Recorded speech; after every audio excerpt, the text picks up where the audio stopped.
DreamHack ASTRO Open is brought to you by Astro Gaming, Monster Energy, and Zowie.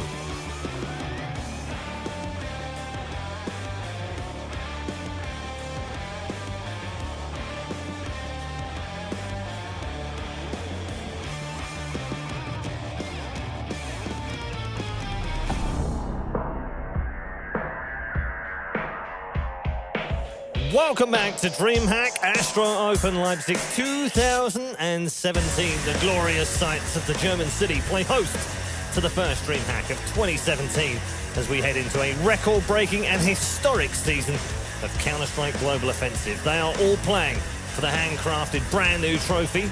It is on display on the stage and will be in the hands of the winners come Sunday night. But for now, we are in the group stages at the end of day one right now. We've got just one more match for you. It's a best of one, and it's an all-CIS affair as Vega Squadron go head-to-head with their neighbours, FlipSid, who come into this as the favourites.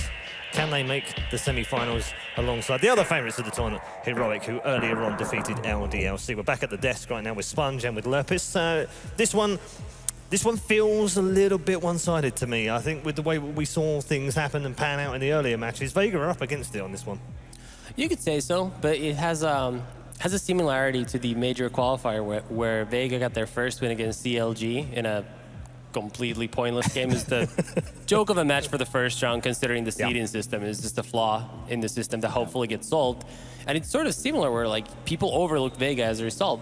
And here, yeah, they had a close game, but they still pulled through in the end. And I mean, sometimes all that really matters is that you get the win in the end. It doesn't really matter how you get there. Things happen sometimes, but as long as you get the win, it's still counts. Still all good? Yeah, still counts. Let's take a look at the Vega Squadron lineup for you and take you through it. What did you make of their opening match? It was a bit of a tough one for them, wasn't it? I think messy is the messy, the yeah, word, lots of mistakes and too many mistakes. And FlipSid are a team that are going to punish you for those mistakes, right? They were able to win a lot of eco rounds against Rogue or force buy rounds that they probably won't get away with against FlipSid. You know, they'll get punished for that. And FlipSid won't give away as many as what Rogue was giving to them, so they won't have that kind of leniency going into this match. Personally, for me, I know we're not at the vetoes yet, but I think the map pool, it's probably going to favor FlipSid just, but it's a map that Vega, or I think it'll be a map that Vega are probably comfortable with. I'm predicting a Train or a Mirage, so. Okay. So a little bit more comfort. Some of these players had standout games earlier. Chopper in particular, that 1v3. Kashano, I thought, was actually the unsung hero throughout the match, often coming up with double kills in rounds that were very important for them to win. Also the same guys who did super well against NIP in their win. Incidentally, for both these teams, their biggest win of the year has been against NIP. Wow. What are you trying to say? The CIS is the NIP killers, maybe? He just hates NIP. Any chance they put the knife in Tommy's No, he liked them when Alu was in the team.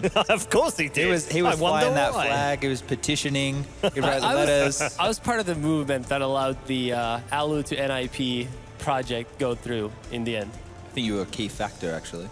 I was. Huh. And Alu keeps sending me checks. The royalties keep coming in. Okay, Vega are going to get themselves settled in, and we're going to move our attention across to the other side of the stage. FlipSid, I guess in a similar way to Heroic, Tommy, they are the favourites of the tournament, a little bit more pressure than they're used to, perhaps, but they've got so much experience in this team, you can't even imagine they're going to be worried about that. Yeah, and we usually talk about how FlipSid always only focuses on the majors, and they're not really that impressive usually outside of those times in the calendar.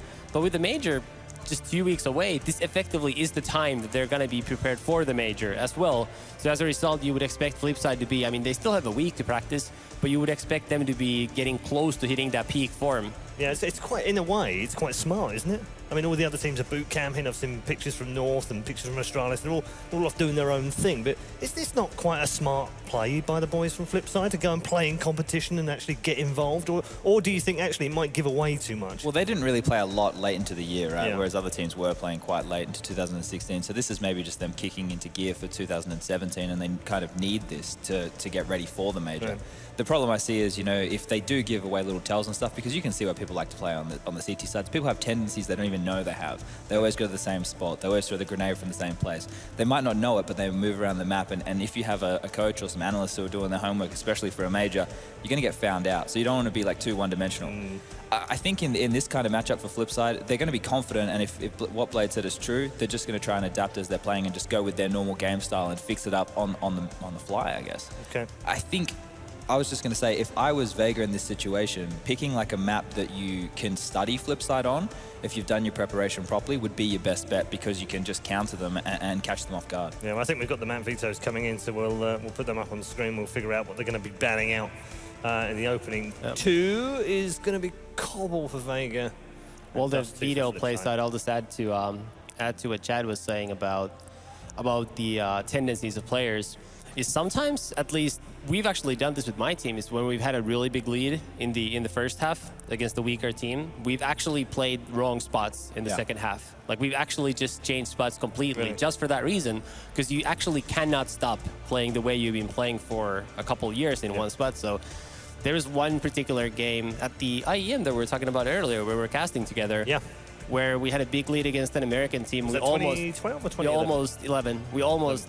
No, 12. We almost let him come back, and people were making a big deal out of it. We weren't even playing our own spots because we just didn't want to give anything away. But looks like what do we got left? We got Train and Nuke, so that's gonna be FlipSid's decision out of those. It's probably gonna be Nuke, given FlipSid's recent results. They beat Heroic on it a couple of days ago. They looked pretty well prepared on it. I'm surprised that Mirage went so early, and especially banned by Vega, considering their result versus NIP. Well, I think that must be at least partially a response to how FlipSid played Mirage in the very same Las Vegas qualifier. They were amazing on it. I think they won 12-0 against Heroic to come back on. Yeah, it was 12-0 on the CT side to come back from a fairly weak terrorist side. So might have been a response to that. And also, again, there's the domestic element here, where we don't really know how that's going to affect it, but hopefully Paula will ask some questions about it after the game. Hopefully so we'll at least get some after the fact insight. Indeed. Prediction time, Tommy. Which way you going? I think you have to favor FlipSid. It's just hard to go against it. But if everybody else picks FlipSid, I'm willing to switch again. Flip your choice. Yeah, all right. Too many bad puns. It's late in the evening. Which way are you going? I have to pick FlipSid. You know, it's a no-brainer really in this situation. They're probably too well prepared for this. Okay, all right. Well, let's bring in our commentators and see what they think of this particular matchup. As we said, it's an all-CIS affair with FlipSid going against Vega. Boys, are you in agreement with Sponge or with Lurpis here? I think it's hard to say against FlipSid. They're definitely one of the favorites coming into this tournament, right, alongside Heroic, so I would go alongside with FlipSid. I couldn't even find a recorded official game played by Vega Squadron on Nuke, so I have nothing to go off. Meanwhile, we did see... No one does. Yeah, but FlipSid actually recently beat one of the most elite Nuke teams, what is now North, recently at DreamHack winner, so at least they have something to go off of, whereas Vega, I have no idea, so I have to go with the known value, so I'll take FlipSid. Yeah. In that case, I'll have to... And my case for Vega to do this is for them to start on T side, win the pistol, win the first gun round, lose the next round, and then win the next round after, and basically break the economy and somehow fluke out a win that way. Okay, you see, my prediction is Vega, because we were talking about Jaws earlier on. This is completely scientific, boys. We're talking about Jaws early on, and they've got a shark in their logo. It's hard to really argue. I'm just going to go with that. Anyway, it's all yours, boys. Take us into the game. A shark will triumph over FlipSid. In most cases, that would definitely be a worthwhile bet to go for, to be fair. Yeah, I'm not really sure what to think about that one. But again, just not having anything to go off of with Vega Squadron. It's actually funny.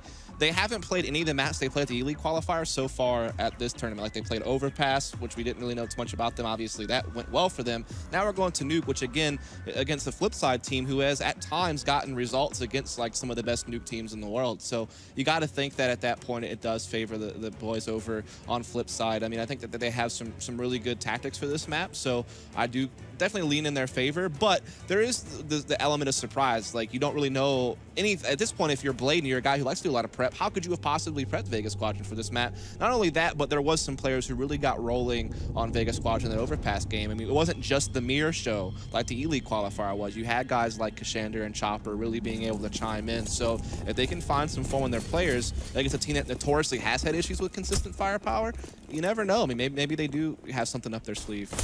Chopper with one of the plays of the event so far. I think it's safe to say an overpass, but let's see if he has a couple more plays up his sleeve as we traverse across to Nuke. Waylander in ramp is seeing a couple of cheeky terrorists jumping back and forth, is unable to connect a headshot as of yet, is starting to get towards the lower end of that magazine, so he is going to reload. And meanwhile, Vega Squadron haven't quite pulled the trigger on this ramp push. Meanwhile, Markelov is going to take down Mir outside, so that could force their decision for them. And Chopper is going to take down Electronic. 3 on 4. And to be fair to Waylander, he is held off ramp very well indeed. Single-handedly forces them back. Chopper is going to bag himself another couple of kills, giving this round a nice tinge towards Vega Squadron as the bomb has been planted. Will let it's down to just 22 health on Heaven. He is going to connect the headshot onto JR. Does he have another one left in his arsenal? It is going to be pretty much headshot or bust as far as Will that it is concerned, as Kashandra is going to be peeking round the corner. This game of cat and mouse should be coming to an epic conclusion fairly shortly as well. Did it? I saw you wince there as he dropped down in case he crated, but it is going to be Kashandra that puts him down instead of Gravity itself, which will be the first round going to terrorists. Certainly a hotly contested round from both sides there. Definitely a back and forth affair, but we are going to see in the end a big play from Kashandra to lock it up. So it is going to be 1-0. So step 1 of Lurpus's list of success for Vega Squadron is up there. I think he said they had to go 3-0, lose opening gun, and then go up 4-1. That was his call. So far, it's working out. Break the economy, break the will of FlipSid, maybe, is the key to success here. Scout has been picked up. Of course, the long-range battles do rage on outside. Markelov isn't able to see anything, but it is certainly likely, as far as FlipSid are concerned, that the secret push has came to fruition. Blade, with his P250s, doing so much work. He actually fakes the retreat through the door. This is very intelligent, but are the terrorists going to fall for it? No, they're not. There's not a great deal else they could have done in this situation. And although FlipSid start the round well, this is where the superior firepower should come to prominence, and Vega should be taking this round away. You would think so. Thought he may have got that kill there. Yeah, almost came up with it. The bomb's going to go down now into the lower site. Smoke blocking the vision here of Markelov to find something, and Hutchi will actually just take him down. So this round's all but in the books at this point. World Edit, you able to get that scout, maybe try to save it, bring it into the next round, but this is certainly a lock for Vega Squadron. Absolutely. World Edit would really like to hold on to that scout for the same reason that Markelov picked it up last time around. Can try and run with it outside potentially, try some early peek through into lobby. I'm not entirely sure he's going to be afforded that opportunity, however, as he's about to get pushed from his right-hand side, and it's Mia that connects the headshot courtesy of the UMP. So far, so good for Vega Squadron. Getting off to the exact start that they would want on the T side of this map, as it certainly has a little bit more options for T side than the Nuke of old, but still certainly a map people consider to be CT side due to fast rotations and such. So being able to get off to like the 3-0 start on the T side definitely helps you out in a big way. The Split side will be on basically a full save this round. A couple P250s in play, but other than that, just the USPs to work with. And Vega Squadron, a full formation outside. Yeah, they know that FlipSid have invested minimal amounts of money into this round. It's unlikely they're going to get picked on the cross. 2 P250s will greet them, one of which has just been eradicated courtesy of Chopper. The other one in the hands of the brains of the operation. That will be Blade. Speaking of brains, Markelov just had his blown out the back of his head courtesy of JR's UMP. And Blade does come through the P250 just for the one frag. USP is unlikely to get anything done. Vega romp towards a 3-0. So if Lopez's keys to success are correct, this is going to be a win for FlipSid, and then Vega going to turn it back on again. And then he will be a wizard. So we'll rely on him for all future predictions, I suppose. As I'll be curious to see what Vega wants to go to here on gun rounds. I mean, there's different ways to play this map. A lot of teams like using the outside smoke wall and just keep that consistently going and use that to either go outside or fake it and go upper or ramp room. So just kind of having that consistent thing that everyone always looks out for. You don't really know how to read it. But then a lot of teams just like doing quick upper executes. Or like this one, it's just a straight squeaky the drop play, but Waylander catches on to it very early. The bomb already down in the lower bomb side. This makes it very difficult for Vega because now they're committed to trying to get into lower and get that bomb back. Low HP on Mia as he is going to lose one of his teammates. Chopper, though, again, is on point with the frags. Will that it misses out on his AWP. He's such a hit or miss AWPer, very inconsistent. When he's on, there's very few AWPers that can contend with him, but seemingly more cold days than hot lately. Markelov, the other AWPer on the team for FlipSid, often goes for the double AWP executes. He is going to bag himself the 1 kill onto the very weakened Mia. Hutchie and Chopper remain. And Hutchie is not going to allow him any further progression towards the site. So a 4-0 start, pretty much as good as you could ask for Vega. Indeed, just doing a really quick drop to the lower bomb side play. It got a little bit shaky, though, because that bomb got caught by a Waylander pretty early on, and so it got a little bit troublesome, but in the end, Vega's still able to get down there, trade efficiently, get the bomb planted in the end. They're up 4-0, FlipSid on a low buy here, so that 5-0 start's definitely what we're looking at this point. And Chopper continues to impress. Saw him blitz across on overpass. He's been in amongst the frags so far on Nuke. FlipSid this time going for a Deco 5.7P250 buy. And that's good news, by the way. If you see other people besides Mir, who is like the highlight player for them at E-League, being able to pitch in consistently, that starts to like really help build the argument that they're a legitimate team to keep an eye on. So we'll definitely have him on our radar for the rest of the tournament just to see how these other factors play out. Because certainly Chopper and Crescendo were big on the overpass game, as you noted. World Edit trying to see if he can make some magic with the Deagle. Just gonna run out of there and get to that lower bomb site, buy a little bit of time for a rotate. How does he not only survive that as like 3 players peeked him, but lose 0 health? Things I'll never understand. And with his, well, at least one of his 9 lives going down, does he have any more? There's the first 1 tap that's going to be required to pull this back. Looking for a second one, and he's connected it onto JR. So Fortune seems to be smiling up on FlipSid, and the Deagle is now going to transition across to an AK. I thought that was well that died there, but actually we just switched the worst moment for me as he is going to get nailed by Electronics Deagle, and we're starting to see all those AKs shift across into the hands of FlipSid. Crescendo has a couple of words to say about that, though, with 2 kills of his own, but he only has 3 health to back it up. So maybe more bark than bite for the time being. Hutchie has spotted himself a pesky CT, but there's only 15 seconds left to get themselves onto this site. They know at least 1 player's up here, but now they've realized there's 2. There's Electronic sprays down with the AK, landing onto Crescendo. All on Hutchie, trying to tap his way to victory. 3 seconds left. He's going to piece out towards lobby, but that could be into the arms of World Edit. And then he's actually going to really hurt FlipSid by taking the remaining 3 players down, so FlipSid win the round, but they'll take no weapons out of it. Unreal, man. I thought it was going to get scary because obviously, you know, he dies after time. That could be like a really big deal for the economy, but he just gets 3 kills and saves the AK, so no problem. As I mean, that round just gets won by World Edit. He puts his team in an instant 5-on-3. He locks down the entire lower bomb site. Then on top of that, Electronic gets a pick upper. At that point, you just have nothing to work with if you're Vega Squadron. Like, you just lost all your numbers. You've gained control of nothing, and you're just kind of left shaking your head in wonder of what just happened. As they will still be able to buy up in this round, of course. Maybe the reset comes in a round later than Lurpus predicted. That is definitely an option on the table. So we are going to see JR go to work with that op. Crescendo, in the meantime, getting control of outside here, trying to see if he can't find any CTs peeking. So far, no one's really given him any opportunities. FlipSid, pretty much with their backs against the wall with a distinct lack of utility. Just a smoke and a molly, a few flashes to play with. This is going to make outside control fairly difficult. We'll let it with his AWP is going to have to go pretty ham in this round, you'd have to imagine. Markelov, in the meanwhile, is going to be using his A1S outside in Garage.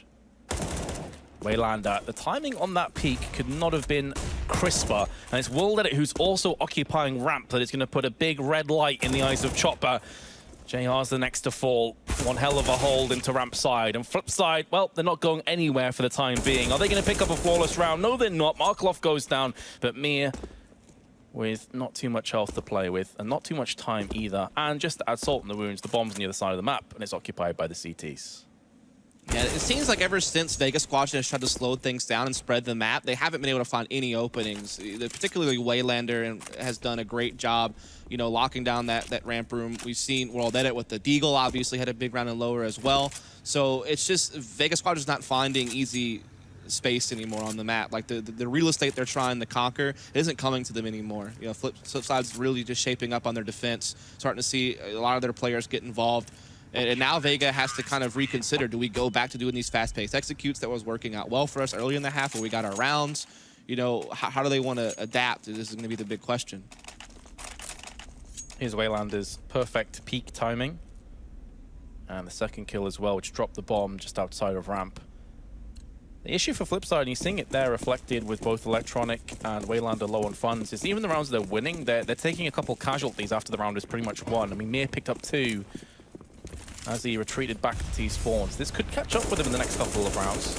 FlipSid, I think, would love to get a flawless round, or at least just lose the 1 player. But they are going to be up against AKs and a Tech 9. Putting more emphasis on outside this time around as well. You see a third player joining the pack here as they're just trying to push Markelov back, and they do get him into CT spawn, and now Markelov's taking some fire. He's able to remain alive, though, and just kind of keep holding angles. Meanwhile, Blade's getting contested at mini. He's able to take down Kashander, though, so well done by Blade. And so, again, Vega Squadron starting to lose some numbers. Hutchie, though, able to make the trade in the upper bomb site, so that gets back into even ground, which is going to slightly favor Vega Squadron, but Markelov is doing so well to stay alive outside and keep these players in check.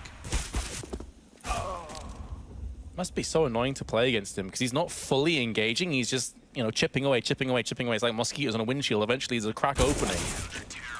And FlipSid will take the round. And this is what I was talking about. Just losing 1 player, that's going to bolster their economy.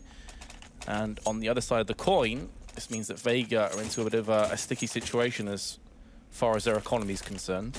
Yeah, even though Markelov's not getting kills, he's causing such a ruckus. He's really just kind of disturbing what this Vega Squadron team's trying to do. He's not allowing them to get free pass into mini garage or be able to get inside secret. Like you said, he's just being a complete nuisance, and you're seeing these other players on Vega really step up and find kills, particularly Rolldead and Waylander have been so instrumental in defending these sites. And now Vega, little to work with. Looking to try to do an upper execute, but some good counter nades coming in from FlipSid. A lot of damage being dealt there. The bomb has not made it through. Electronic does take down Kashander. There is 1 player inside the vents, but he's not the bomb carrier, so he can't do any type of cheeky plant in the lower bomb site.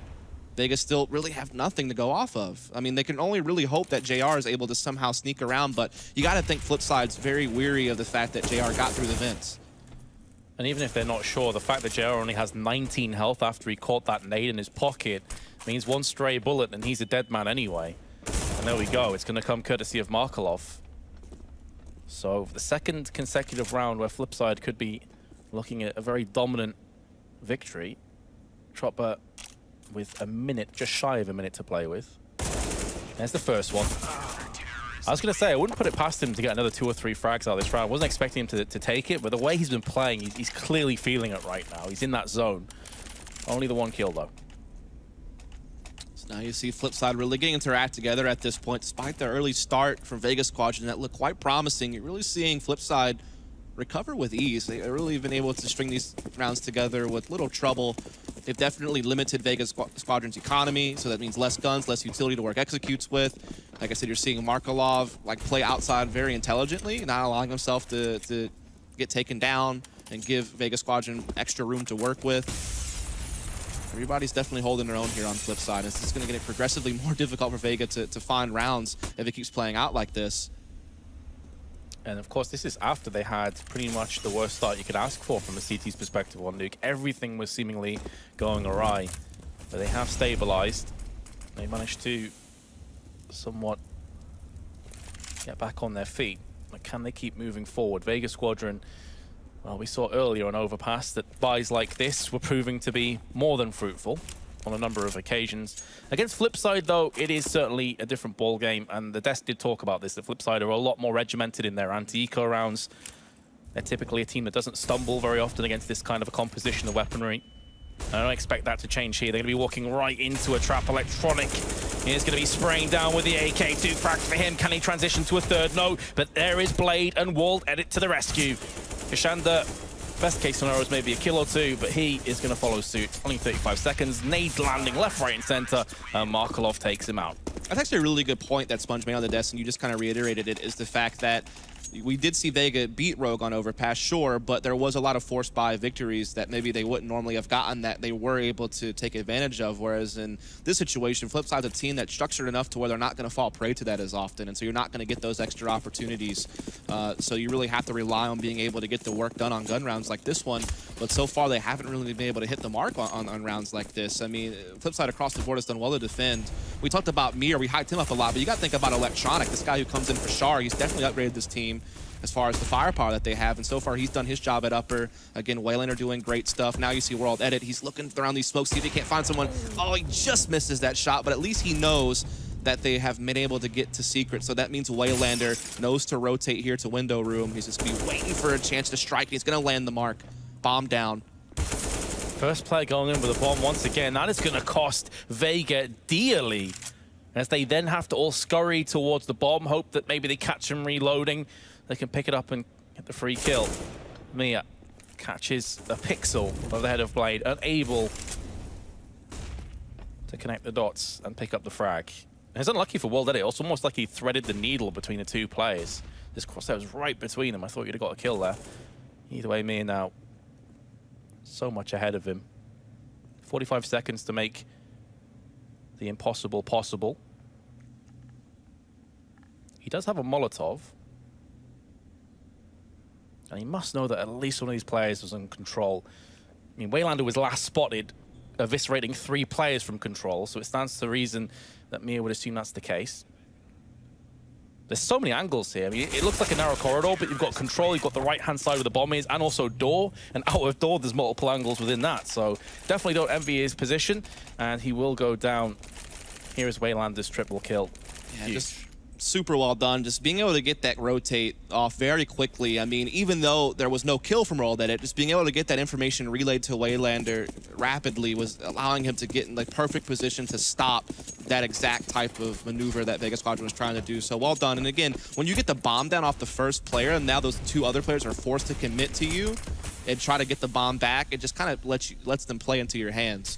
So again, Waylander doing excellent stuff here at the ramp room in the lower bomb site. He's going to look for a free frag here onto a very blind Chopper. Going to get it again, the smoke wall outside. Markelov again, though, staying alive. And Blade being able to come out for a mini and grab a kill. So it's just starting to spiral out of control for Vega Squadron here in these last 6 or 7 rounds. Like, they're just not finding anything anymore. Well, keep in mind, they took a 4-0 lead, and since then it's been one-way traffic with FlipSid dictating the pace of the action. Vega trying to get out of a rut by playing hyper-aggressive. Sees Chopper die, as he mentioned, fully flashed, and now they're just getting picked off one by one. FlipSid looking invigorated, looking like they've woken up from their slumber. And this could be yet another round where they do not take a single casualty. JR with the bomb, that's the only silver lining over the very dark cloud looming overhead. But without any nades to play off, without really any information, this surely is a foregone conclusion. And you have to start wondering now, like, if maybe they made a mistake letting Nuke come through. Just to give you an idea, the last time any of these players played Nuke was back in April of 2016. I just looked that up. So, like, these guys haven't really had many official matches recorded on this map at all. Of course, as a unit of 5, as Vega Squadron, they have none. And then even when you look at some of their players, there's just not really there. So maybe they've been, you know, working on it in practice, trying to get it into their map pool. Sometimes teams will make those shifts in their map pool to try to, you know, incorporate something new.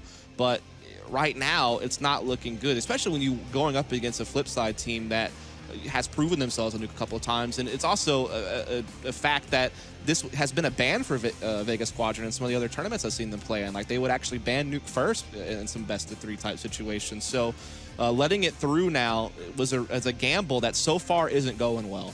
You know, they've really been halted. You know, yeah, you have your initial success with the pistol round victory, but ever since then, they've been able to find absolutely nothing. Now, FlipSid must have been worrying coming into this. You know, are Vega, you know, hidden OP on Nuke? Because there is such a lack of information out there on these guys. So obviously they've called the tactical pause. They are trying to figure out where they've gone wrong and where they can remedy the situation. But the simple fact of the matter is that they have been on the receiving end of a battering these last 5 to 10 minutes. Again, I mean, Waylander's done so good to stop them from ever getting control of ramp room. He's also been able to rotate very well to the lower bomb site when Secret has been exposed. You've seen Markelov just remaining alive outside and relaying information. And then the combo of Blade and Electronic at the upper bomb site's done its job as well. So, I mean, basically, all doors have been closed on this map. It's just there's been no openings for Vega Squadron. And at this point, when you're taking a timeout, it's hard because nothing has worked. I mean, you've really kind of just thrown everything you know. You've thrown the kitchen sink at FlipSid, and nothing's really turned up for you. So I don't know how deep their playbook is, particularly on a map that, again, they don't really have any official results on. So, I mean, what do you even have to go to at this point, you know? I think that the only success we've really seen them have is when they went for like some of these faster up executes and some of the earlier rounds, they were able to get a little bit of something going there. So maybe they can go back to that. There's obviously, you know, ways for you to get on top of the T roof, you know, break the glass, throw some nice smokes and Molotovs to, you know, make sure top HUD is cleared, and then you can like kind of swarm the site. So I don't know if maybe they'll go with something like that and once they are able to afford more utility. But for now, it's just been the FlipSid show. Well, Vega, as you can see on your screen, have not gone for a force of any description. It's more of a half buy. And typically after a tactical timeout, you're expecting to maybe see some aggression. So I think FlipSid will be one step ahead. Wayland has already dropped, so clearly the call came through his event dive, and JR is going to get the bomb planted. We've seen him do this before. Last time he caught a grenade to his backside. This time the bomb has been planted, but there's Will let it with a couple. Waylander with 2 more. Keep in mind, though, of course, the tactical timeout is more for the next round rather than this one. So at least the mission has been accomplished for this round. That's with the bomb plant. And now let's see what Vega have in store for next one. They are going to be an 8-4 deficit, though, so this comeback better start soon. And even again, that's another great maneuver from Waylander. I mean, being able to come with 2 kills when he's getting pinched like that is huge. Even if they are just on pistols, you have your back exposed to ramp, you're fighting the guy that just planted the bomb, and they still weren't able to capitalize on him. So when you're trading inefficiently like that, when you have the jump on someone, that's not doing you any favors. But like you noted, this is the round. You know, this is what they've been looking towards. They do have an op in JR's hands. Maybe he looks for a pick outside. Maybe he tries to get Waylander down inside the ramp room. There's definitely some different options there. Looks like he is going to be electing to take the outside route. Gonna get a couple of support flash, try to get up here, but no World Edit. That's the first duel we've really seen with ops outside. World Edit's gonna take it. Well, desperate times call for desperate measures, and that peak did seem a little bit forced. Chopper, though, ever the entry fragger, comes through with a kill, only losing 14% of his health in the process. Certainly a decent trade-off. And he did mention that most of their success came as a result of an upper hit, and that seems to be the call here for Vega. Chopper has a flash primed and ready. But it's that man again, isn't it? Electronic, you're looking to him to at least get a kill before dropping. And here we go. The play is imminent. Blade backs off, and he is going to be rewarded with 1 kill, very nearly a second one. And of course, the curse of the commentator is real as Electronic goes down with a single kill. Waylander leaping to nearly a death. He's going to go aggressive instead. Switches. What is that play? Waylander. You're done out. You know he's there. Jump to the window, pulls the nade out. I've almost never seen someone pulling a flash out in a 1vx situation ever really work out, to be honest, and really catches up to him there. But to be fair, it wasn't his fault. The round was lost well earlier on. Really good adjustment by Vega, because even though they lost their upper outside, they went to like a plan B, which is try to hit upper. And the fact that they limited Blade to 1 frag was pretty big, because he's playing the top hut position, very difficult to deal with when you don't have like a molly on top of it or like good flash to chase them off. So to be able to, you know, out-trade him was really well done by Vega. And now they're going to pick up the pace, and Markov just got blindsided by Mir. Had no idea. I guess World Edit with the op outside didn't catch on to Mir coming through. And now he's going to get backstabbed by Mir. So Mir just dancing around this outside area, causing absolute havoc for FlipSid. And now we're starting to see them get some rounds on the board. Well, that's one way of mixing it up, you know. If the tactical play isn't working out for you, just fall back onto your individual prowess. And clearly Vega have some very talented players, just going hyper-aggressive, getting up in the face of FlipSid, trying to throw them off their game. Blade again, though, in control room. That flashbang's on point, unable to capitalize, but Chopper will take his head clean off his shoulders, leaving Electronic in a 1-on-3, and JR has the drop on him. A solid round, and it seems once again the timeout magic is real. I mean, that's just really Mir somehow slipping through the cracks. I mean, Markelov just had no idea, and you think World Edit should be weary after Markelov goes down like that. I mean, maybe he thought that he committed to Mini after he got the kill on Markelov. Not really sure. There definitely was some breakdown in communication there from FlipSid. Something didn't get called right. Something wasn't guarded that perhaps Markelov thought was being watched. And I mean, Mir really just created that play by himself. And now we're going to see them try to go for a quick up execute. But look at Markelov recovering quite brilliantly. 2 quick kills to stuff Vega Squadron thus far in this round. That rush is mad by Vega, though. Right out of Squeaky. Just like, screw this, boys. Let's go all in. Trip over their shoelaces, face plant on the floor. Pretty rough to watch, but 9-6 will be the halftime scoreline. And you know, all things considered, 9-6 isn't a bad half for Terrorists, not at all. No, I don't think so, especially considering that for a while there, FlipSid were on quite the winning streak. You know, that they were, what, they put up like 8 rounds in a row or something like that after Vega was up initially 4-0. So they definitely had quite the run going. So the fact that Vega Squadron were able to get a couple of rounds there at the end definitely bodes well for them. But if your flip side, you think 9 rounds in your CT isn't too shabby. Like that's something that they can definitely work with if they feel, you know, pretty proficient in their own terrorist side, especially if they can win pistol round. So I think both teams look at this half, and while they're not completely satisfied, they feel okay about it. Again, I think we're in one of those kind of situations where it's more like a stalemate. It doesn't really tell you about how this game is going to go down. If Vega win the second pistol, I mean, we're right back in this. But one of the consistent features for Vega seems to be that they do win pistols, and they take like a 3 or 4-0 lead, like, you know, into the half. And then suddenly it's a bit of a collapse. Suddenly there's a bit of an issue that they can't plug fast enough. So maybe we're going to see the same here. This pistol, or flip side, take it. Vega are in deep, deep trouble. So this is massively important for them. They're going to go for straight up Kevlar. No interest in kits or utility. And flip side are going to have a little bit of utility, of course, in the hands of Blade, which is standard. Rushing through into ramp, we'll see Markelov trade out with Mir, but Hutchie comes through with 3 1-taps onto Markelov, Wilder, and Electronic. And to make matters worse, the bomb has been dropped. Vega Squadron, backs against the wall, fight back.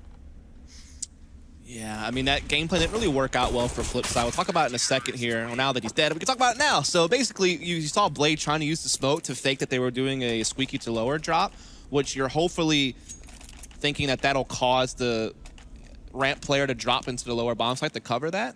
But Hutchie didn't. He actually just stood his ground and got 3 frags on the ramp push. So that was really the key factor in that round. So well done by Vega to not fall for the fake, so to speak, and Hutchie to be able to deliver brilliantly with that USP. And so now they're working towards a tie game here. Flip side, no bomb plant. We'll go ahead and get the, you know, standard, you know, head armor, upgraded pistols in the second round. See what they can do. They do have a couple of flashes on Blade as well. We're all looking to see if he can assert himself with this deagle outside. No one, though, giving him anything to shoot at. So many SMGs inside of Vega, 4 in total, and the 1 assault rifle in the hands of Mir has been picked up from a 1-tap, and it's World Edit that will claim the kill. Now, I'm assuming that Mir was up, maybe outside on Catwalk or somewhere like that. I didn't quite catch where he was. Oh, he's actually in lockers, so they can't salvage the weapon. JR's picked that up now from his fallen teammate. Shenna's going to be holding the tight angle with the MP9.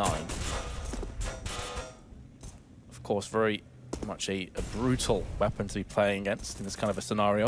Decides better of his decision, though, and goes down to the lower site instead, where World Edit is trying to wreak havoc. That being said, although Flipside do claim first kill, the next 3 will go the way of Vega Squadron before Markelov puts an end to the streak. Bomb getting planted on A site. I believe Kashanda was just spotted dipping up the ladder. And the MP9 will take him out. Here comes Markelov. Only the 1 kill, but a decent enough round for Flipside. A bomb plant and 3 kills.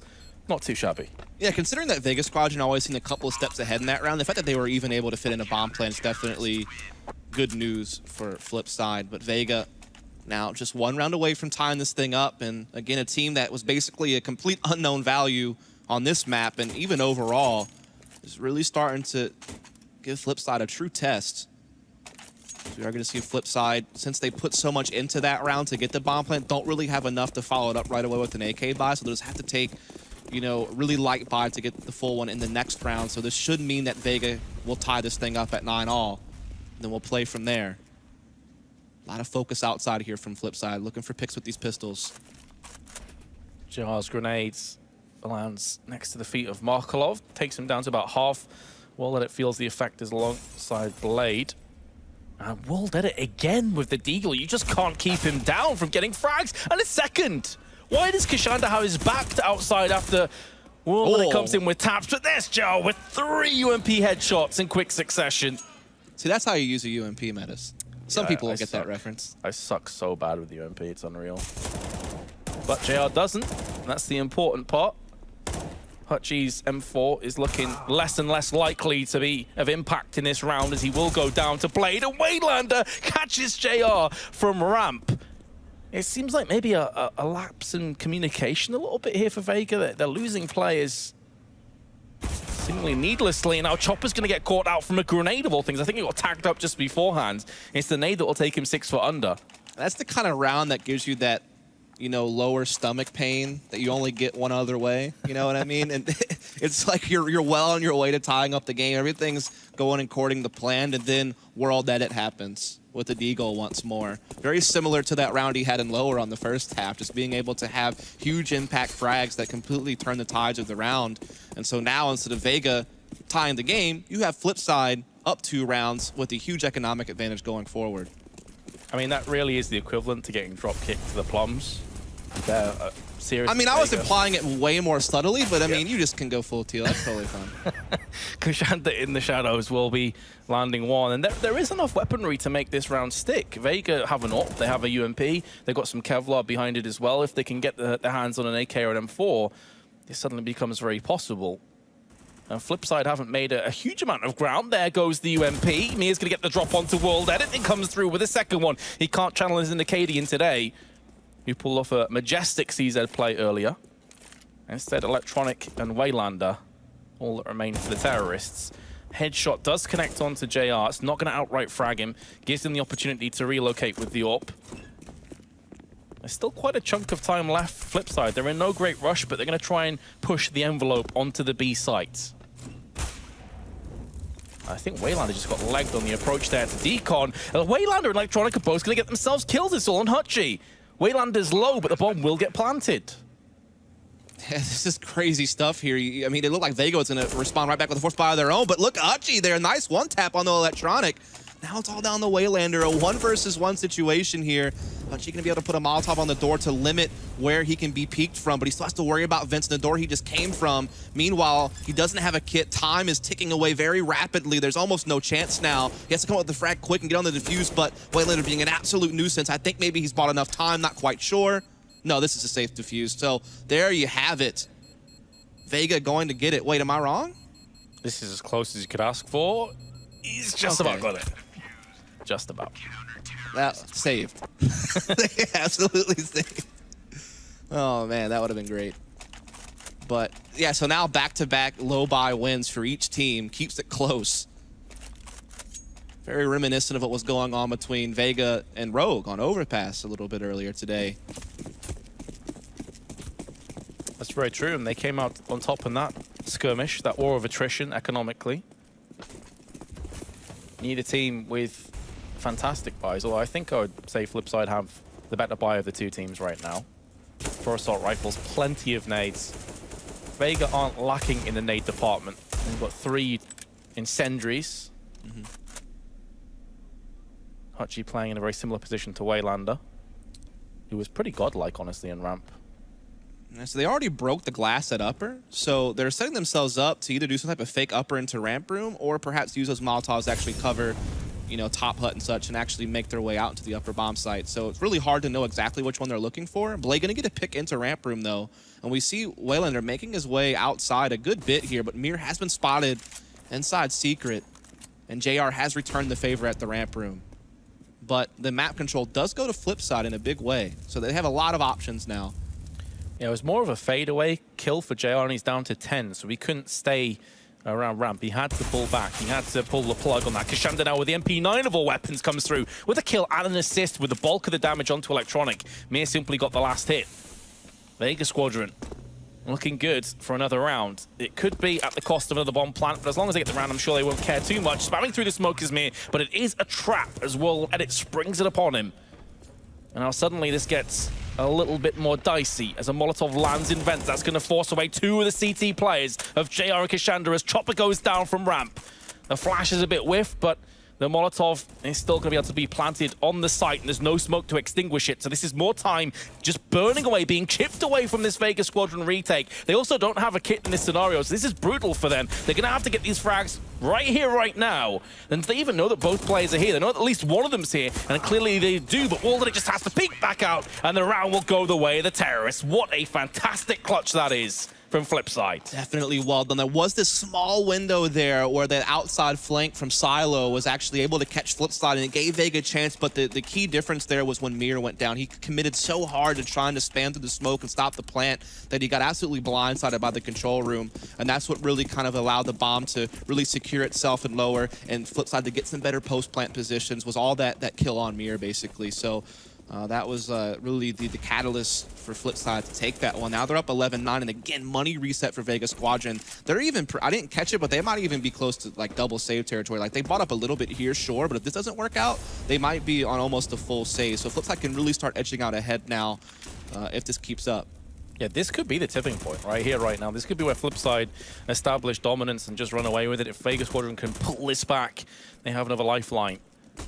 We are getting to that stage in the game where the rounds increase in how important they are. Mia lands the UMP headshot, tries to transition across to Electronic. AK will triumph over the UMP at that kind of range. We'll let it with the M4A4.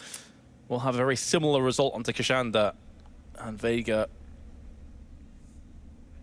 And they don't have to go and defuse any bombs just yet, but this is looking like a pretty rough round to hold on to. Well, that it is very low, should be mentioned. Electronic's going to try and get some control over Heaven for a two-pronged hit onto A. It's really not much. I mean, Vega is really just relying on being able to do something in this ramp room with this boost, this bait setup that JR and Hoochie have. But in reality, they've already gotten control of Heaven. They're going to be able to split upper from multiple angles, and Chopper's basically just stranded here. Nice flank comes in through Heaven as Chopper's taking some shots, and JR puts it to use, gets a kill, picks up an AK. Bomb now pressured to be able to play. He's going to get flanked from Hut. He can't get the kill. This allows JR to slip in, and they're going to get the victory. Absolutely well done from Vega. That looks so rough for them. And yet somehow they're able to do this crazy flank up Evan by JR to win the round. That's devastating if you're FlipSid. I wish we'd seen that from JR's perspective, because I have a feeling that first couple frags he got was a 2-for-1. I think he headshot somebody and got the second kill through the headshot. I'm not entirely sure, but it looked like that was the case. So it's just so nasty how he rotated like that. Like the timing of when they went up Heaven and how he got behind them just at the right timing window to where they couldn't catch on to it was just absolutely absurd. It can just show you how this game can sometimes just be a game of milliseconds at times, whether it's a millisecond away from a defuse or a millisecond away from catching someone flanking you. And just as we were saying, this map was in that kind of super important moment. Vega Squadron beat FlipSid, forced them back onto pistols, and resume the mayhem. Mia clotheslining Markelov at the top of Silo. He goes flying. Looks like he was at the Olympics instead of playing Counter-Strike there for a second, just getting absolutely bodied. But I mean, it's just right now, like both teams' economies are kind of in shambles. You know, this one team is just a moment away from getting crushed. Yeah, look at that backflip, man. They only do the perfect 10 system anymore. I'm not sure what the scoring system is anymore in gymnastics, but that'd certainly be up there, I think. Oh, this buy hurts. 3 Galils, a Tech 9. Going for utility over firepower. Of course, FlipSid, a team that is very much tactically minded. It's not a surprise, but it still hurts all the same. Especially since you feel like you had Vega up against the ropes. If you win that round, like I said, they're almost in double save territory and you're moving up to 13 rounds. But now you're up against a tie game where you're the one that's in the hole. Vega, plenty of nades as well, with just shy of 1 minute 20 left on the timer. Mia goes up for a cheeky pick. It will cost him his life, which normally a one-for-one trade is certainly favorable for the terrorists. And I think with this kind of weaponry, that could be made even more so. If they can get into secret, they can pick themselves up an extra assault rifle and trade out to Markelov, who was the player coming into this round with a Tech 9. Kashanda still, though, forever prowling on the A side. Checking up to Catwalk, making sure they're not going to try and get into Heaven once more. That smoke stops the peak onto the T player that was starting to make a move backwards as Waylander will chime in for a frag onto Hutchie. Here comes JR. He is going to have to hold on for dear life as the aggression's going to be coming his way. The spray not quite on point, but the same could very much be said of Markelov. It's down to Waylander to dig him out the ditch, and then Waylander goes in for one more. He's on for the ace. He's got 4 kills so far. And can Chopper take this round back for Vega? We've already seen him pull off a crazy 1v3 clutch today. Markelov eluding him for quite some time. Finally gets his man. His position is known. The bomb's actually planted on A, so FlipSid have really trolled him here. Yeah, I mean, Chopper just got weaved a basket by FlipSid. He has no idea what's going on. He's just walking in the lower, realizes, nope, not here. That's an FML moment right there. Indeed. Moving. Oh, you just get juked. Your ankles are just broken all over the floor. That's basically what happened there. So, FlipSid going to go up 12-11. Again, money going to be okay for Vega. They're going to a 3-round loss bonus, and you see they have some good money stored up, so they're not going to be too pressed to buy in the next round. FlipSid are going to take the lead for now. So again, Waylander making plays. He was instrumental on their CT side, locking down ramp room and lower bomb site. Now here on the T side, where we're in, you know, those key rounds, those critical moments to try to get that spot in the semis guaranteed here and now. He's stepping up to the plate and making some big time plays. You can see he's definitely up there. He's top fragging for his team. 23 kills, but still at least 4 more rounds to play. So he's definitely leading the board. Well, that it's on 22, so the two of them have been certainly setting the pace for the rest of the players on the server. One that Vega Squadron have just about been kept up with. Mia, close range on the silos, not a position you're typically going to check from a T's perspective, and he's going to get the drop on Waylander. He's playing this one patiently, though. He wants to make sure there's no one else pushing outside. He could pretty much wait here all day. There's no way that Waylander's going to turn his back on him, other than maybe a flashbang coming up and deterring his vision. So Mia is playing this one so patiently. He finally decides, okay, no one else is out here. Let's secure the frag. Let's join the rest of my brothers and try and stop this push. It's always one of those tense moments for us as a viewer to see how that's really going to go. What if he just turns around and gets a quick kill, then it gets embarrassing, but it worked out for the best. But hold the phone, because now FlipSid are starting to find some frags, but Chopper now finally putting a stop to it all. He's held down this hut area very well. It's the bomb down. That's another kill from JR. And there you have it, Vega. They've tied the game right back up. Another neck-and-neck race in the midst here. The last few maps we've seen, in fact, all the maps we've casted have just been down to the wire. Vega really seem to be a tenacious bunch of players. You know, when you think the game's starting to get away from them, nope, they just dig in again. And there's Mia with the play on Waylander, who must be like, I bet he jumped out of his seat there. I'd love to have seen his reaction like, what? From behind? I wonder how he felt when after the first couple of bullets, the guy didn't die yet and he was starting to miss a little bit, like starting to worry that maybe it wasn't going to quite go the way he wanted, but it works out just fine. In the meantime, though, you have FlipSid, and again, one of these just low buy situations. They had traded into a 4-on-4, though. They still maintain control of the bomb, no problem. But Mir, look at him stepping up into Secret, catching Waylander, making it even more difficult now for FlipSid to work anything. The cool thing about that play as well is Mia very unlikely will go back to that spot again. But you've noticed he's peeked up Secret a couple times. And now, if Waylander drops from silo looking down, that could afford Mia a potential frag from Secret. It's all about these mind games and trying to force the opposition into unfavorable situations. We'll let it, though. And it's going to headshot Hutchie coming out of ramp. That opens up ramp, but we can already see the Vega Squadron have Mia, and he's in control. Now, they know that Mia's typically the outside Secret player, so it stands to reason that they would have a player in control room. Or at least around the doors. Yeah, it should definitely be a possibility in the minds of FlipSid that he could be holding this angle, but they're not even going to commit to lower. You actually see them making it back up. You see that Electronics actually made his way outside pretty deep, and he actually could go for a heaven flank right now, as of course it's much easier to do so, but check this out. JR's in the perfect spot to catch on to this. I don't even know if Electronic will peek into T-spawn, or CT spawn rather. And yeah, so yeah, free kill for JR. Feels triggered, man, if you're FlipSid. Chopper with the spray should be taking down this round. Well, that it does at least get 1 kill, but with 12 health, it's unlikely he gets the clutch. There we go, it's Mia. Lands the headshot through the wall. And Vega Squadron move 1 step closer to winning. Still neck and neck, though, anybody's match. Yeah, I mean, they're definitely, you know, not about to do any type of victory celebrations anytime soon. There's certainly still time for FlipSid to tie this thing right back up once they get their money back in order, as they should be able to do so in the next round. But I mean, Vega are getting dangerously close to putting FlipSid down into a decider best of 3 tomorrow. Which would be a shock, right? Because they must have been, you know, first or second favorites to most people, either ahead or behind Heroic. Yeah. So this would prove that Vega, they're not a one-trick pony. They're not a KO punch out of nowhere. Chopper gets the frag onto Markelov. Markelov pretty much any other weapon probably gets the frag. Kind of unfortunate, but that's the way it goes in these kind of pistol rounds. And Chopper's going to live to put Electronic down in this place as well. Yeah, all I can think about is RKOs now, because you said out of nowhere, like the meme is real. As this round is pretty much in the books. I mean, it wasn't really too much to talk about there. Easily secured by Vega Squadron. Now up 14-12. This is basically the last-ditch effort coming out from FlipSid in this round. This is their one moment to try to get back into this one, to try to see if they can't be the one getting to the semis instead of Vega. And what a story this would be. Vega coming off the E-League qualifier, had that big result against NIP, but still didn't really know what to expect. Haven't played this map in almost a year, basically, or at least when their players haven't played almost a year, never played it as a 5. Going up against a team that certainly we are a bit more of a known value, even beat some great teams on this map. And Vega are about to perhaps be one of the first teams in the playoffs, so this is good stuff.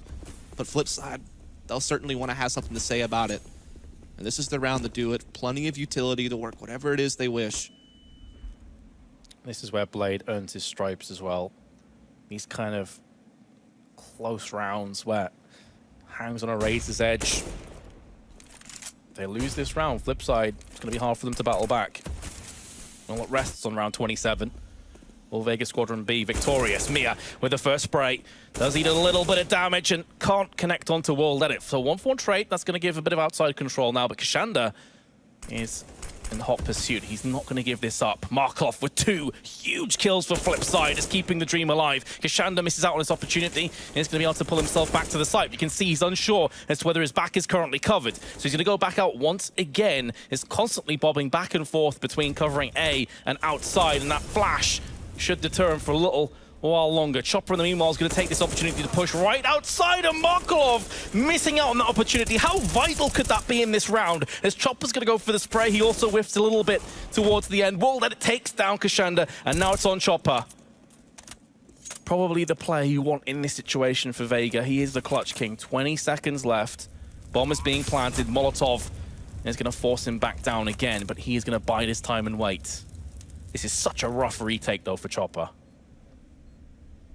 Goes back up, not deterred for too much longer. Going to be playing off raw aim in this situation, checking his angles, checking his spots. Going to get up close and personal, but World Edit holds firm. And FlipSid will take the round. A lot of that has to go down to Markov, though. His opening couple picks were valuable for FlipSid. It's also the fact that FlipSid are starting to handle outside a little bit better. Like, they're not letting these aggressive pushes from Mir or these gimmicky type of spots that people are playing to catch you off guard really come into effect anymore. Like, they've really been able to handle that a bit better, and that certainly helped things along for them. But yeah, certainly Markolov's 2 kills was probably the X factor of the round. So we are going to see Vega Squadron, though, still trying to see if they can't fight for map point, throwing some incendiaries down, trying to prevent any type of fast upper rush from coming into play. Mir again, trying to patrol outside with that rifle. We're going to see a little bit of aggression from Chopper there in the window, but he doesn't commit to it, bounces out pretty quickly. They're trying to get JR's op working in ramp room. One of the first times we've seen them play aggressively, and it works out. They're not going to expect a second player there, but actually Chopper takes away the element of surprise. So Hutchie's position is still very much a secret. This is the first time we've seen really anyone on the CT side get that aggressive into the lobby area from ramp room, so definitely going to be a thorn in FlipSid's side that they weren't expecting to deal with, and that really limits their options. They can't really get back into lobby and play for upper. They have to focus on outside, and they're a man down as well. So Kashanda can freely just play this lower bomb site committed without having to worry about getting caught out rotating or something like that. Oh, that's rough. Very intelligent for FlipSid to occupy both sides of the corridor to make sure they get the avenging frag at the cost of at most 1 life. It wasn't even required. Insta-kill. Hutchie now at the bottom of the site is going to wait to see if a pixel peeks around there and going to look to take it clean off of any trespassers. World Edit once again landing frags alongside Waylander. It's that W combo between those two that seems to be taking him towards the win. Hutchie coming through with the ops, going to miss his chance, misses the second one, and that should be all she wrote for Vega Squadron in this round. Once again, it's neck and neck. But I feel like Vega Squadron's economy is in the dumps. Yeah, it just shows how hard retaking that lower bomb site can be, especially when FlipSid's able to get into great post-plant positioning, and you're not able to prevent that bomb plant. The smoke goes down, Hutchie not able to land any shots through it.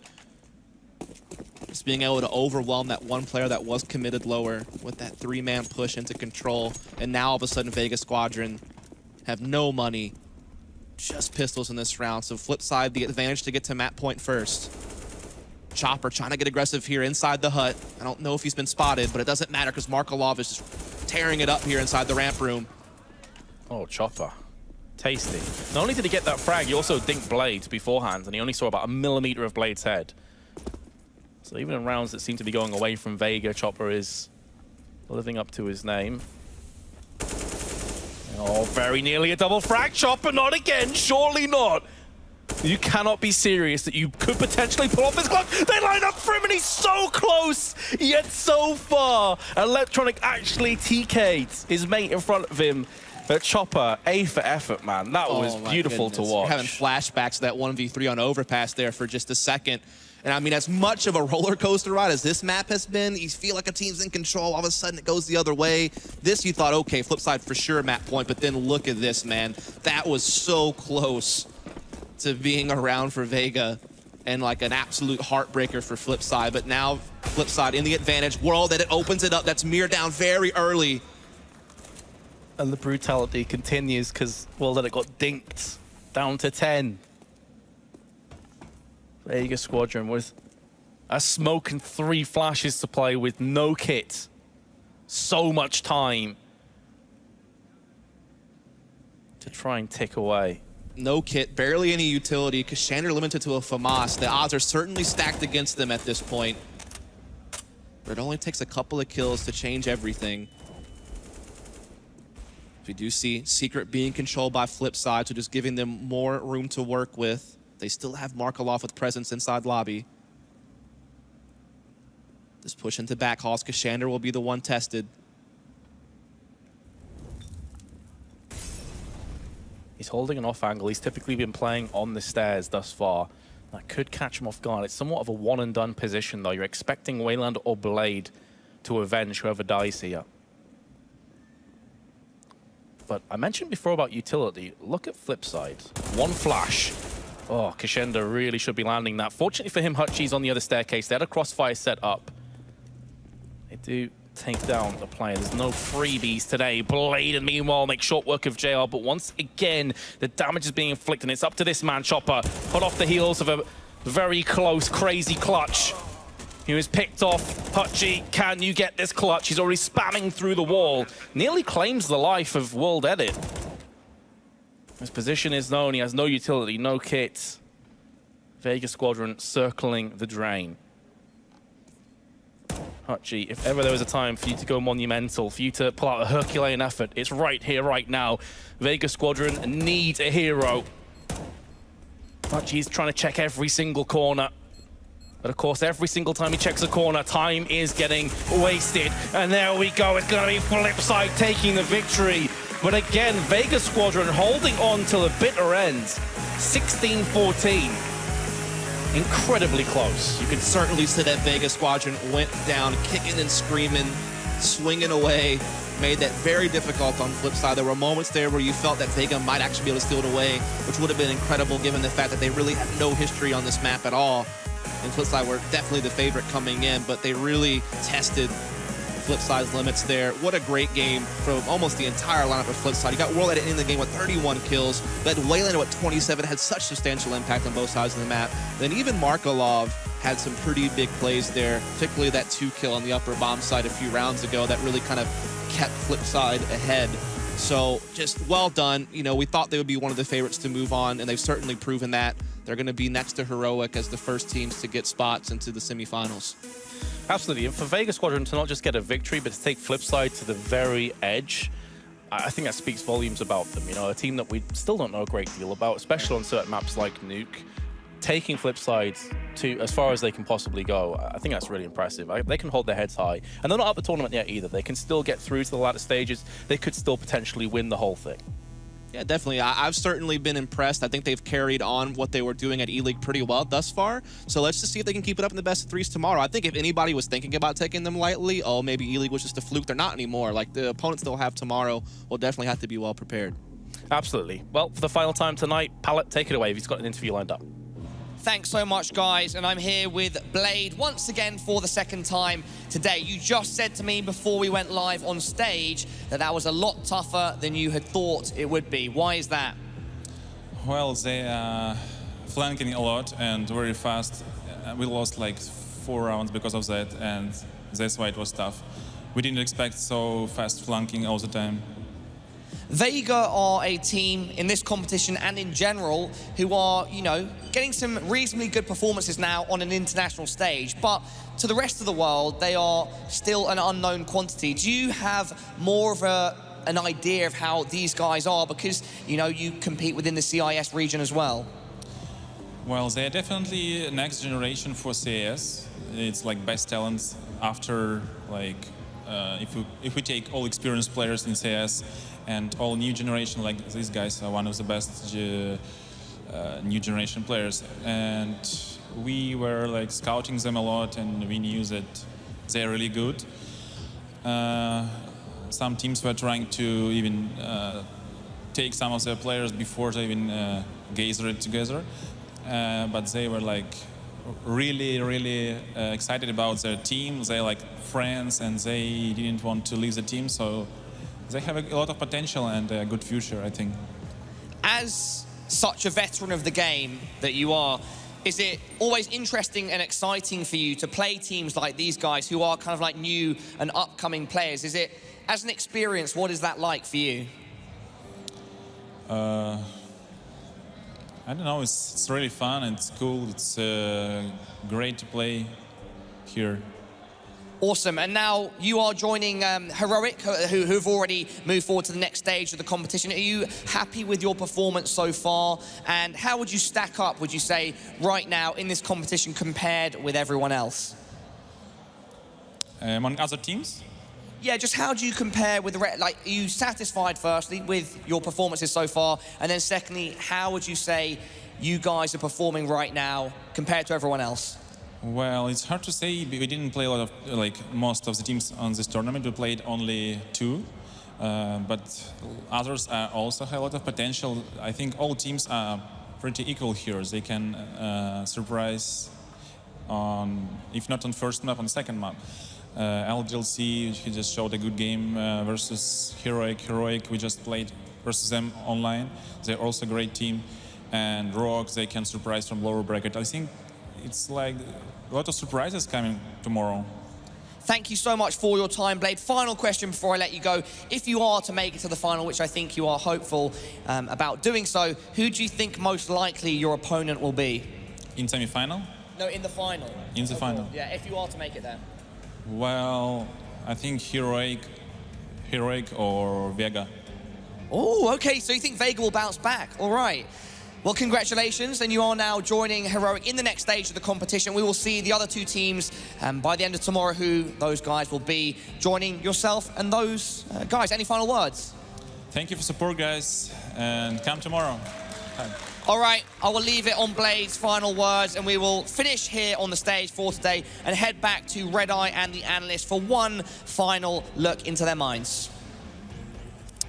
One final look into their minds. I don't know about look into our minds. We'll definitely review the day and review our final game of the day as well. Back with Lurpus and Sponge. Sponge, first up, good win, but wasn't easy, was it? I was just going to say, we are at DreamHack, so they could hack our minds. Oh. No, it wasn't easy. This wouldn't be family content, though, with what's... No, probably not. I don't think so. Duncan's not here, though, which helps a little bit. Okay, continue. Yeah.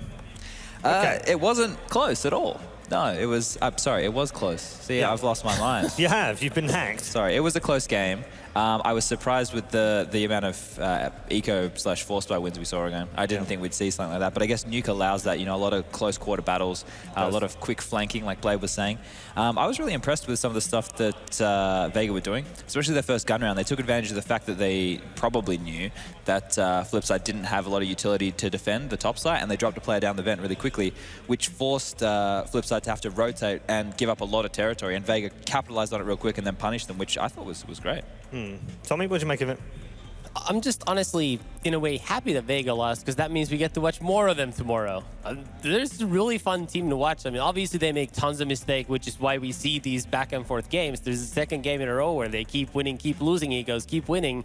And Chopper almost brought it home for them at the end with that clutch round. I mean, yeah, actually, I think we've got that right now. Yeah, so why don't we bring that up? Play that while we continue talking. I mean, that was devastatingly close. It was so close. Yeah, it was the initial kill before that he picked up in ramp room. He picked up the AK, rotated back up to heaven as well. He was like, get the chopper!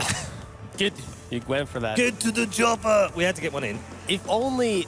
I mean, the FlipSid players didn't even realize he dropped down. If he only didn't get that aim punch, he would have gotten that kill. I mean, that's what decided. Well, backstage, 45 health points is actually what separated FlipSid from losing this match, because that wins that round. They're 15-14 up. FlipSid's money's all over the place. Potentially then it's flipped around the other way and Vega come through to the semi-finals. That 45 health made a massive difference. One thing that's fun about Vega is that they don't play the very super standard Counter-Strike. That's why I think they match up well against seemingly better teams, is because they're always sort of surprised by what they do. And that's what makes it harder for them to harder for other teams to play against them. Whereas some of these other sort of up-and-coming teams, they play sort of similar. So if you're a very good team and you have another challenger who plays exactly like the teams you're used to playing against, you're probably going to be beating them most of the time. That's the one thing Vega has going for them. They seem to be catching everybody off by surprise, sometimes in bad. Yeah. Mostly in good, but sometimes in bad as well with some of the mistakes that they make. Absolutely. But like Blade said, I mean, they must be one of the hottest talents in the CISC, and once they just iron out some of their mistakes, they're going to be really dangerous. Yeah, I think the hardest thing might be trying to keep hold of all of their players, because with the likes of Na'Vi and FlipSid around, they're going to be looking at changing some players after the major. Who knows? Let's check in with the statistics right now and show you what happened there. World Edit in particular had a massive game, some really big impact kills as well. He had one of those games that you always talk about. You know that he has the potential there. He just doesn't do it like hugely consistently. We all know World Edit can be one of those crazy players, especially with the D, you know, he's hitting some nut shots. This isn't really an AWP-heavy map, so he was doing a lot more work with a rifle than what you'd normally see on other maps, which might be good for him. I don't think World Edit is the type of AWPer that you want to have. You don't want to build your team around him. Yeah. If he's on fire and he can do the job with the AWP, that's sick. Otherwise, you know, just get him to hold his lines, make that one pick and fall back. That's what you want from him from a day-to-day.